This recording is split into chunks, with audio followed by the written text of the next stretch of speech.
देखिए, भारत के गेहूं निर्यात पे बैन लगाने और रूस के अमेरिका को दिए गए प्रस्ताव जिसे अमेरिका ने ठुकरा दिया, इस पे पूरी दुनिया में काफी ज्यादा इसका असर पड़ने वाला है। देखिए, एक्चुअली क्या है कि रूस के राष्ट्रपति व्लादिमीर पुतिन ने, इन्होंने एक अमेरिका से एक प्रस्ताव रखा कि देखिए, रूस भी बहुत बड़ा गेहूं का उत्पादक है, यूक्रेन भी बहुत बड़ा गेहूं का उत्पादक है, तो दोनों युद्ध में लगे हुए हैं। रूस पर तो बैन लगा हुआ है कि एक्सपोर्ट कर ही नहीं सकता है, और यूक्रेन के पास बहुत ज्यादा मात्रा में अभी क्या है, गेहूं है, लेकिन इसके निचले बंदरगाह पे पूरी तरह रूस का कब्जा है। तो रूस ने यही कहा था कि हमारे ऊपर से कुछ बैन हटा दो ताकि हमारी भी अर्थव्यवस्था चल सके और यूक्रेन बाकी पूरी दुनिया को गेहूं का निर्यात कर सके। तो इसके लिए अमेरिका को यह प्रस्ताव मान लेना चाहिए, एकदम नॉर्मल सा था, अमेरिका ने इसे ठुकरा दिया। अब गेहूं का निर्यात न रूस कर पा रहा है, न भारत कर, न ही यूक्रेन कर पा रहा है, जिससे काफी ज्यादा समस्या आ रही है।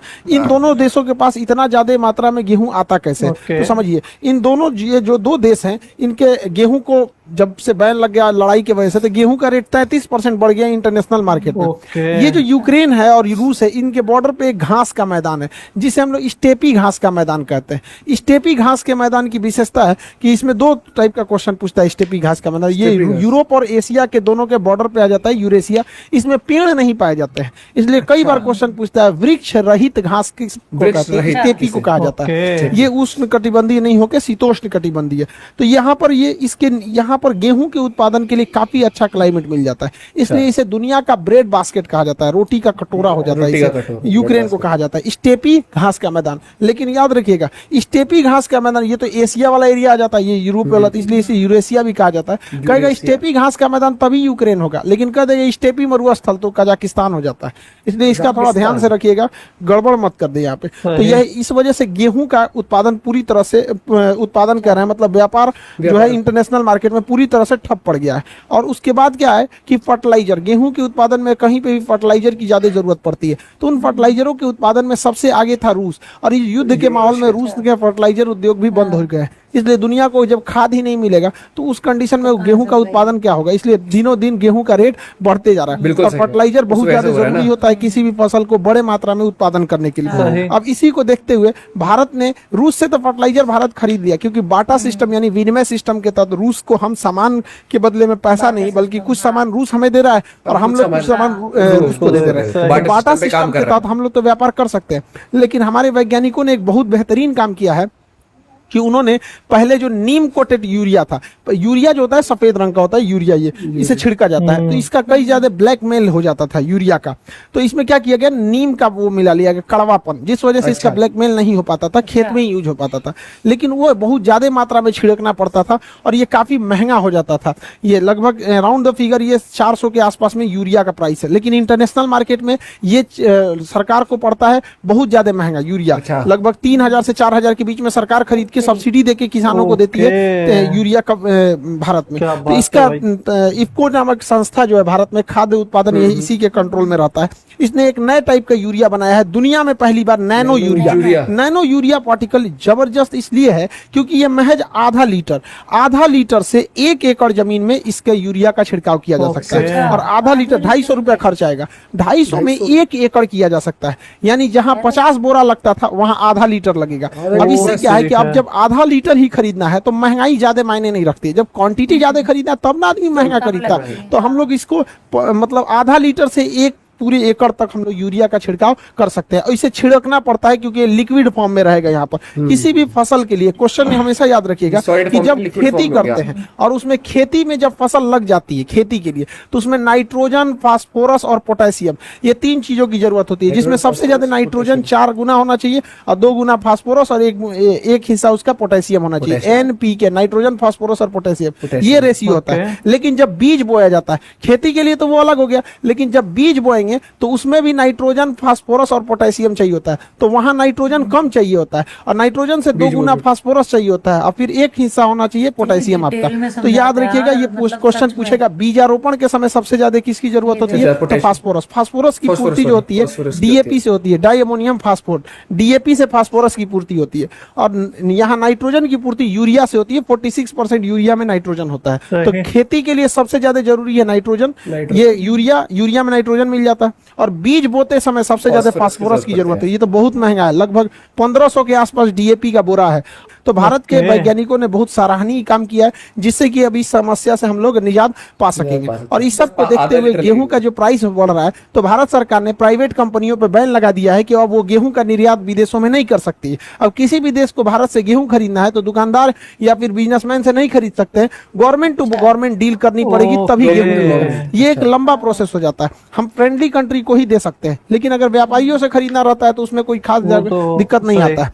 अब गेहूं के निर्यात रुक जाने से पूरी दुनिया में इसके प्राइस बढ़ते जा रहे हैं, खास करके अफ्रीका अन्य देशों में। कई देश में जहां पर गेहूं का उत्पादन नहीं होता है, जैसे इंडोनेशिया को निर्यात नहीं हो पाएगा, मलेशिया को नहीं हो पाएगा, जिससे वहां पर काफी सारे समस्याएं आ जाएंगी वहां पर। इससे के लिए आईएमएफ जो है भारत सरकार से भीख मांग रहा है। लिटरली वो क्या कह रहा है कि हम हम भारत से भीख मांग रहे हैं कि आप गेहूं के निर्यात को जल्दी से जल्दी ओपन कीजिए, ताकि अन्य जगहों पर गेहूं की किल्लत ना हो जाए। क्योंकि जैसे जैसे गेहूं का किल्लत आएगा, इकोनॉमी दूर, अर्थव्यवस्था चौपट होगी, तो लोग आईएमएफ के पास दौड़ेंगे। ये आईएमएफ पे भरोसा मत कीजिएगा, ये चोट्टा पूरे दुनिया को ये चौपट, मतलब ये हमेशा अपना फायदा सोचता है और अमेरिका के हिसाब से चलता है। आईएमएफ की कहानी हम आपको बताते हैं। 1991 में भारत की स्थिति इतनी खराब थी कि महज 15 दिन का हमारे पास पैसा बचा हुआ था। जो हाल श्रीलंका का आज है ना, उससे भी बुरा हाल हो गया था हम लोग का 1991 में, 1991 में, 1991 में। उस समय प्रधानमंत्री पीवी नरसिम्हा राव थे और वित्त मंत्री मनमोहन सिंह थे। पीवी नरसिम्हा राव का दिमाग ही हिल गया, क्या करना चाहिए, उन्होंने सारी जिम्मेदारी वित्त मंत्री मनमोहन सिंह के ऊपर दिया था। और हम लोगों को अपने रिजर्व बैंक का सोना गिरवी रखना पड़ा था, तब जाके हम लोग को पैसा मिला था। और आईएमएफ ने हमें शर्त रखा था कि आप अपने यहाँ लिबरलाइजेशन कीजिएगा, यानी विदेशी कंपनियों के साथ भेदभाव नहीं कीजिएगा, उनको भी बराबर का मान्यता दीजिएगा। प्राइवेटाइजेशन कीजिएगा, प्राइवेट कंपनियों को भी आने दीजिएगा। ग्लोबलाइजेशन मतलब होगा कि विदेशी कंपनियों को आने से नहीं रोकिएगा। एलपीजी, लिबरलाइजेशन, प्राइवेटाइजेशन, ग्लोबलाइजेशन, ये शर्त माना, तब हम लोगों को कर्जा मिला। और उसके बाद से हम लोगों ने धीरे धीरे उसे अर्थव्यवस्था को पटरी पे लाना चालू किए थे।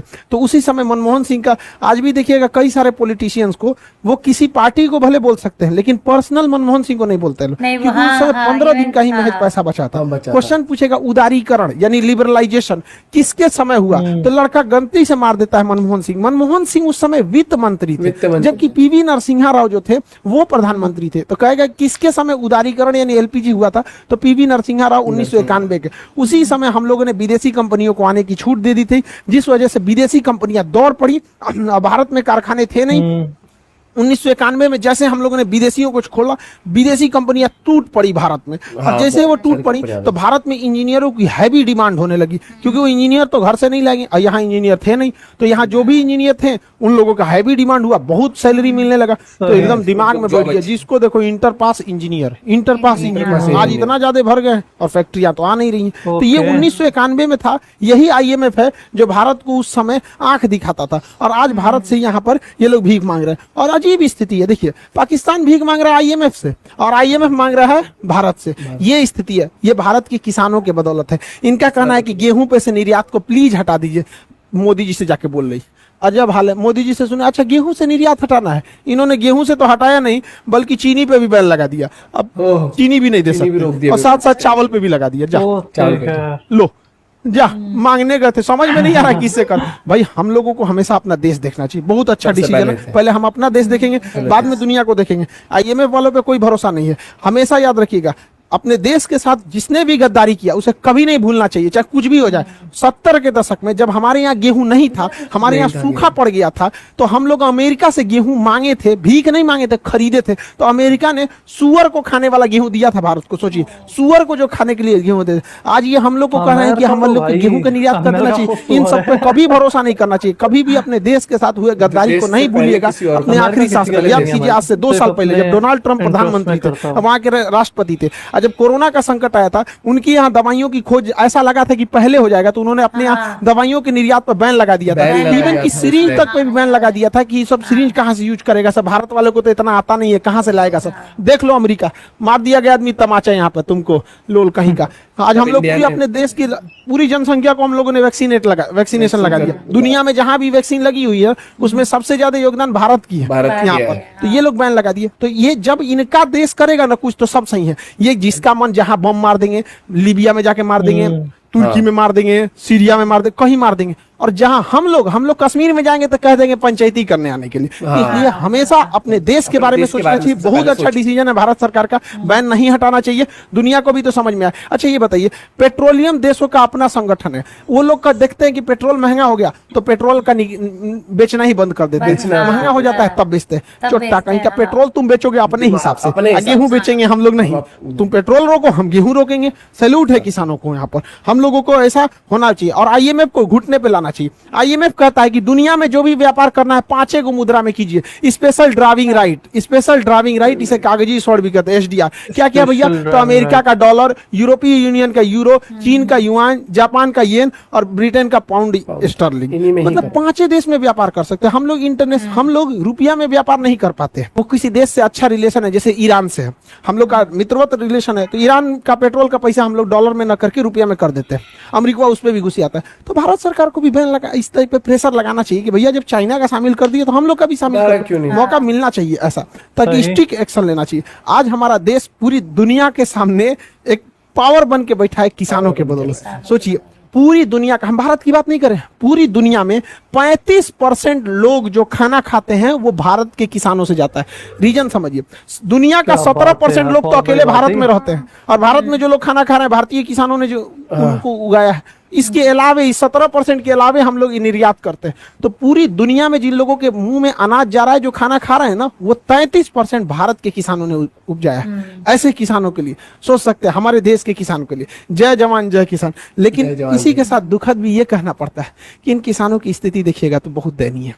इनको कोई नहीं पूछता है, सूखा है, बाढ़ आए, कोई सामाजिक इन लोग के लिए सुरक्षा नहीं है। अजीब सी स्थिति इन बेचारों के लिए बनी हुई है। देखिएगा गुजरात में, महाराष्ट्र में सूखा की वजह से, हालांकि हर जगह के किसानों की कम स्थिति वैसी है, लेकिन चूंकि गुजरात, महाराष्ट्र ये सब के एरिया में सूखा भी ज्यादा पड़ता है, वहाँ किसानों का सुसाइड रेशियो बहुत ज्यादा है। सोचिए ये आज आजादी के इतने सालों के बाद अगर किसानों के प्रति इस तरह से दुर्दशा है, ये अच्छी बात नहीं है। जिन किसानों ने हमें आसान से जीना सीखा, विश्व पटल पर हम लोग, आज दुनिया हमसे भीख मांग रही है कि गेहूं का निर्यात करो, चावल का निर्यात करो, चीनी का निर्यात करो। इन किसानों की बदौलत देख रहे हैं उनका घर टूटता है, बेचारे बीमार पड़ते हैं तो सरकारी हॉस्पिटल में ले जाते हैं, और सरकारी हॉस्पिटल की स्थिति इस तरह से करके रखा गया है कि बेचारे लोग को डर लगता है कि वहाँ ठीक होगा कि और बीमार पड़ जाएगा। देखिए इस तरह से स्थिति हो गई है।